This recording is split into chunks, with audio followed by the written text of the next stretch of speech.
TDK vous présente les résultats du championnat de France de foot. Pour les championnats de France de football première et deuxième division, soyez les premiers informés. Dès la fin des matchs, en 3 minutes, tous les résultats, tous les classements. De plus en plus foot, la 5 annonce les buts et marque les scores. Tous à la lucarne pour tout savoir sur la journée du championnat. Dimanche 18h, tous les résultats de foot avec TDK.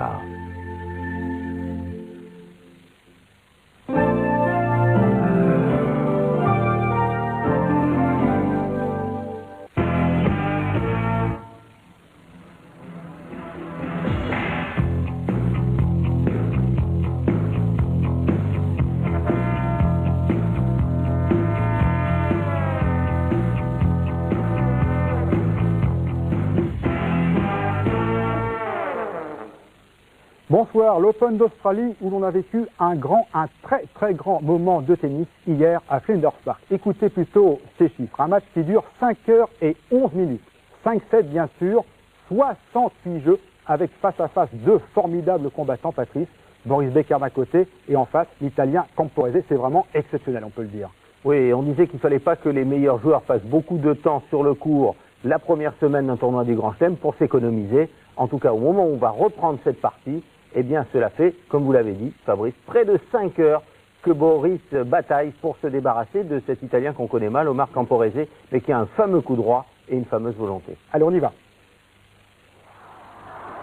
Voilà donc le cours numéro 1 de Flinders Park, une formidable ambiance et regardez le score, 11-10 Becker dans le 5e set. Le voilà, Camporese. Boris Becker au service, il mène à ce moment-là 40-0. Balle de match donc pour Boris Becker dans ce 5e set, le 22e jeu du 5e set.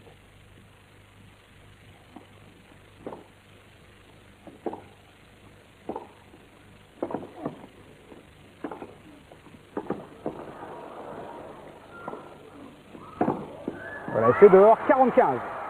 Quelle qualité de frappe de balle qu'on peut remarquer tout de suite chez Camporese, même mené à ce moment-là, balle de match. Il n'a pas hésité à frapper son revers et son coup droit. Voilà la deuxième balle de match, 45 Becker. Parce que quand on arrive à 11-10 au 5e, qu'on sert à 40-0, on se dit qu'on est tout près du but, que l'adversaire en face va peut-être lâcher. Eh bien, regardez, 40 comme Omar se bat. Becker qui avait fait le break dans le jeu précédent. Drôle de façon de marcher, ce Camporese, les pieds un peu vers les extérieurs, un peu en canard, un peu sur les talons. Nouvelle balle de match.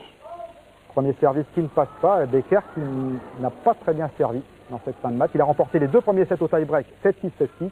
Il a perdu ensuite 6-0, 6-4. On l'avait dit l'autre fois, qu'il ne passait pas suffisamment de première balle. Et encore un retour gagnant en coup droit. Et 40 troisième balle de match annulée, sauvée. Regardez, c'est de la folie. Tout le monde est venu s'agglutiner autour de ce cours numéro 1 de Flinders Park. 40 donc, 11-10, Becker, 5e set. Et encore un retour terrible de... C'est étonnant. Hein. Oui, il joue comme avait joué Paolo Cane, cet autre Italien avec lequel il partage des passes en Coupe Davis. Lorsqu'il avait sorti Wilander, eh bien, Camporese en état de grâce là, alors qu'il doit être probablement épuisé. Et le voilà, Camporese. 11 partout, donc on a sauté 2 jeux, 12 partout maintenant. 40-30 sur le service de l'Italien. C'est lui maintenant qui est en position favorable, Camporese.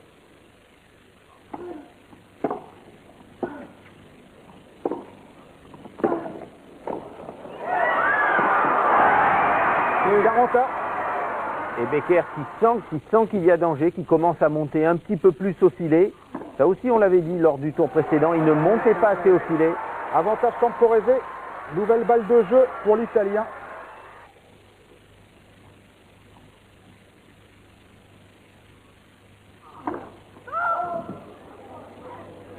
Et des deux côtés, en fin de match, on a du mal à passer sa première balle de service. C'est pas tellement étonnant, hein. Après 5 heures sur le court. On frappe, mais au centre. Et nouvelle égalité. C'est Camporese, le premier qui fait la faute.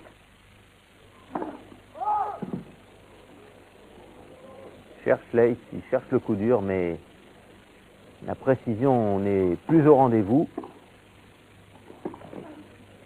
Très bien joué là, très bien joué. Il a saisi l'occasion d'attaquer sur ce deuxième service un peu court. Bien joué tactiquement. Et c'est lui qui a avantage maintenant. Et oui, balle de break à nouveau pour lui. Comme tout à l'heure. L'aide première balle. Finalement corrigé par l'arbitre. Seconde balle. Le voilà le break. Et Boris Becker qui mène à ce moment-là donc 13 jeux à 12 dans ce cinquième set décisif face à Omar Camporese. Et au bord du court, eh bien, Steffi Graf qui est venu assister à ce grand moment. Et le match du tournoi. Les joueurs et les joueuses aiment bien ce genre de bagarre qui se termine comme ça au finish. Camporese peut-être un petit peu touché au moral. Maintenant, il est mené 13-12. Mais il fait le premier point dans ce jeu. Regardez, Becker qui s'en veut. 0-15.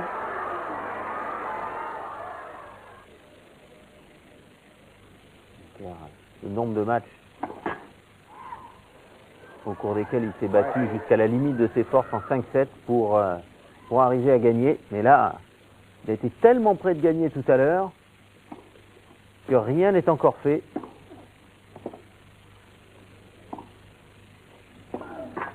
Il a raison de monter, même au bluff, même sur un peu n'importe quoi, car cette approche n'était pas une des meilleures, mais ça fait rien. Plus difficile de faire un passing à ce point du match qu'une volée. Il vient provoquer Camporese près du filet.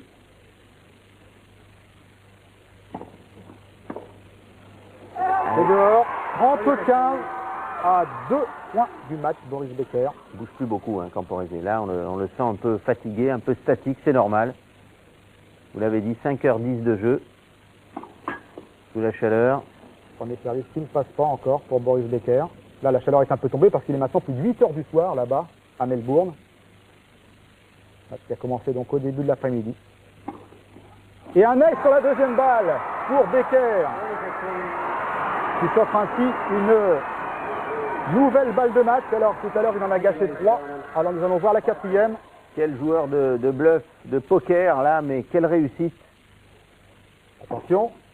Et c'est un ace pour conclure. Becker qui conclut sur un ace et qui l'emporte donc face à Omar Camporese. Regardez, 7-6, 7-6, 0-6, 4-6. Belle accolade entre les deux joueurs à la fin du match. Et donc ce score étonnant de 14-12 à la fin du match. Vraiment étonnant, un match marathon, Patrice. Et Becker qui a dit après sa victoire, c'est l'un des 3 ou 4 meilleurs matchs de toute ma carrière. C'est quand même étonnant de sa part. Hein. Oui, ça, alors vous me permettrez d'en douter un petit peu parce que lorsqu'il avait perdu l'année dernière à l'US Open, il a dit j'ai perdu mon titre, mais j'ai fait un des meilleurs matchs de ma carrière. Donc on s'interroge toujours sur les déclarations de Boris Becker, des déclarations aux conférences de presse d'après-match. Ce dont on peut être sûr, Fabrice, en revanche, c'est que ce match-là, il s'en souviendra toute sa vie. Parce que ces matchs qu'on gagne comme ça, 12-11, 13-11, 15-13, 14-12 au cinquième, on s'en souvient toute sa vie. Camporese aussi. Il a mené 40-0 Becker, l'autre est revenu, finalement il a terminé. Mais c'est un match dont on peut se demander s'il ne laissera pas des traces chez Boris Becker. Car passer plus de 5 heures sur une surface en dur, c'est extrêmement difficile de récupérer. En tout cas, on verra dès le tour suivant s'il est en très bonne condition physique et s'il a récupéré. Car souvenez-vous, l'année dernière, il avait eu un match très difficile en 8e de finale contre Miloslav Metir. Il s'en était sorti un peu par miracle au 5e set. Le tour d'après, Mats Wilander l'avait vite ramassé, mais ça ressemble un peu au match qu'il avait gagné contre Rostagno à l'US Open, et puis après on sait qu'il avait gagné le titre. Avec Becker, sacré matcheur, rien n'est jamais décidé. Quel empoignade en tout cas donc dans ce match face à Camporese. On passe maintenant à un autre joueur allemand, c'est Michael Stich qui lui rencontrait Guy Forget, tête de série numéro 10. Et c'est un match sur le central, on est dans le premier set, tie-break et 4 points à 2 en faveur de l'Allemand Michael Stich, donc 33e joueur mondial. Ils se connaissent bien, Stich et Forget, puisqu'ils se sont affrontés dimanche dernier en finale à Sydney. 4 points à 3 Stich dans ce tie-break donc du premier set. Forget au service.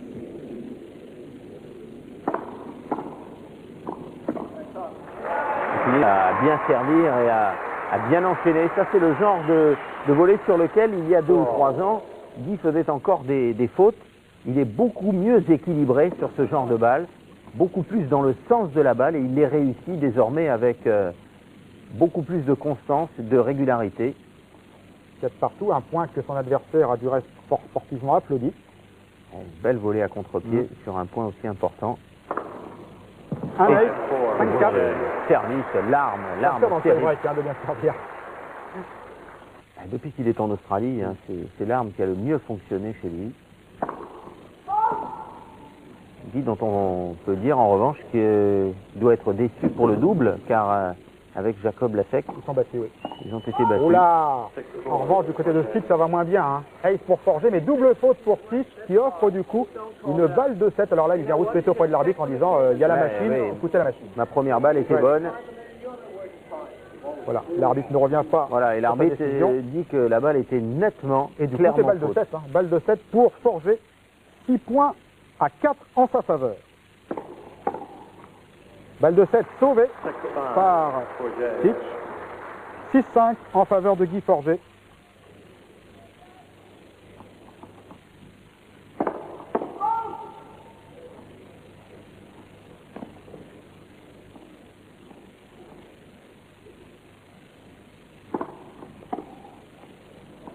C'est dehors. Et premier set donc Guy Forger au tie-break.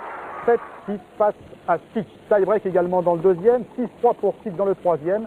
5-3 et 40-30 Forger dans le quatrième set. C'est donc la balle de match en faveur de Guy Forger, mais qui a dû batailler aujourd'hui face à Stitch. Il retournait moins bien que les jours précédents. On l'avait dit, hein, il avait déjà eu un petit peu de mal contre Mons. Il avait perdu le tie-break du premier set. Il est normal. Lui aussi a accumulé les efforts depuis 15 jours, même s'il est en très bonne condition physique. Il commence à être un petit peu éprouvé. C'est un échange qui dure très longtemps sur cette balle de match.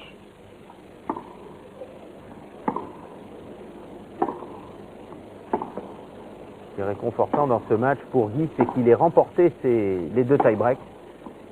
Toujours très bon pour la confiance, de savoir que dans les moments importants, on réussit les points qu'il faut.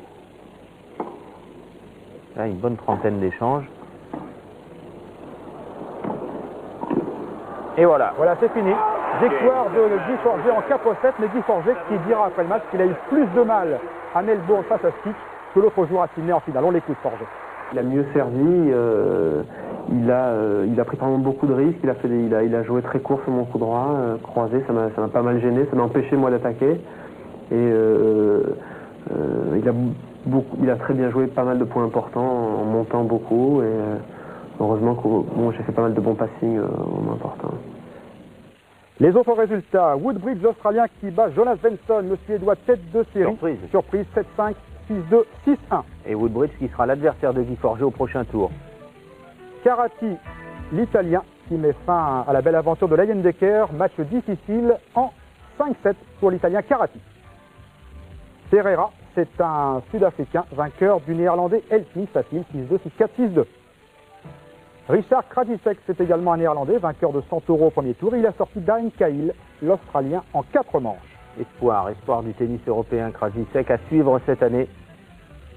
Woodford, un autre Australien, qui lui bat en 4-7 le Canadien Grant Connell. Et puis McEnroe, ça n'est pas John, c'est le petit frère Patrick qui continue sa route et qui bat donc Jay Berger, qui est pourtant tête de série, qui était tête de série numéro 12. Et McEnroe continue sa route. C'est la plus belle performance en simple dans un tournoi du Grand Chelem de Patrick McEnroe. Il n'est jamais allé aussi loin, et battre une tête de série, un joueur aussi régulier, aussi solide que Jay Berger, c'est véritablement une performance pour McEnroe, qui a remporté le tournoi du Grand Chelem en double, avec Grab à Roland-Garros notamment, mais qui n'avait jamais réussi une grande performance en simple. C'est bien, alors John McEnroe n'est pas venu, mais vous voyez qu'il y a son frère qui compense. Et alors une petite nouvelle, tiens, puisqu'on parle de McEnroe, Fabrice. John McEnroe ne viendra probablement pas à Roland-Garros, ça c'est un mini-scoop, car on a appris ce matin par un de ses proches que sa femme attendait un nouvel enfant et qui pourrait naître au moment de Roland-Garros, donc il ne viendra pas, vraisemblablement disputer le tournoi à Porte d'Auteuil fin mai. Voilà, et on vous l'a dit, donc au prochain tour, l'adversaire de Guy Forger, ce sera le jeune Woodbridge, le jeune Australien, qui l'a battu, du reste comme titre, la semaine dernière, lors du tournoi de Sydney. On verra si la même chose se passe à Melbourne. On va passer maintenant à la balle du jour. Et c'est un superbe échange au cours du match du tournoi féminin entre Steffi Graf et Nicole Provis. La balle du jour. TDK vous présente la balle du jour.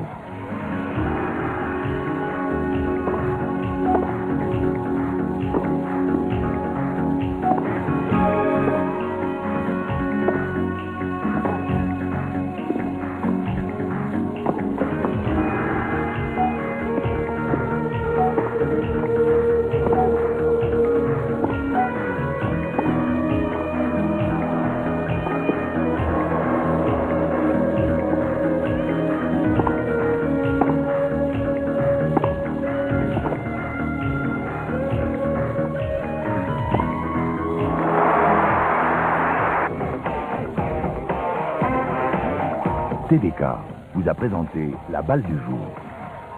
Voilà, Steffi Graf, tête de série numéro 1, qui vient à bout de Nicole Provis, l'Australienne, 6-4, 6-2. Arantxa Sanchez, 3-7 pour se défaire de l'américaine, la noire américaine Lori McNeil, 6-0 dans le troisième. Annie Frazier, tête de série, vainqueur de sa compatriote Corey Cunningham en 3 manches. Dina Garrison, qui bat Alexia de Chaume, 6-2, 6-4. Gabriela Sabatini, pas de problème face à Stradova, une tchécoslovaque, 6-1, 6-1. Et puis Yana Novotná, qui a dû batailler la tête de série numéro 10 face à Miss Stafford, une américaine, vous voyez, 8-6, score très serré, 8-6 dans le troisième et dernier set. Voilà, Patrice, demain au programme, un match qui rappelle les souvenirs, c'est une ancienne finale en Australie, c'est Stéphane Edberg contre Pat Cash, ça va bouillir. Et oui, parce que Pat Cash reste l'idole de tous les amateurs de tennis en Australie, même si, on l'a vu, d'autres joueurs australiens brillent dans ce tournoi. Pat Cash, qui était finaliste de ce tournoi, il a gagné et remporté le tournoi de Wimbledon, c'est Stéphane Edberg qui l'a détrôné l'année suivante. Donc c'est le temps des retrouvailles, on espère, on attend toujours un comeback de Pat Cash au plus haut niveau. Cela passerait bien entendu par une performance extraordinaire contre Stéphane Edberg.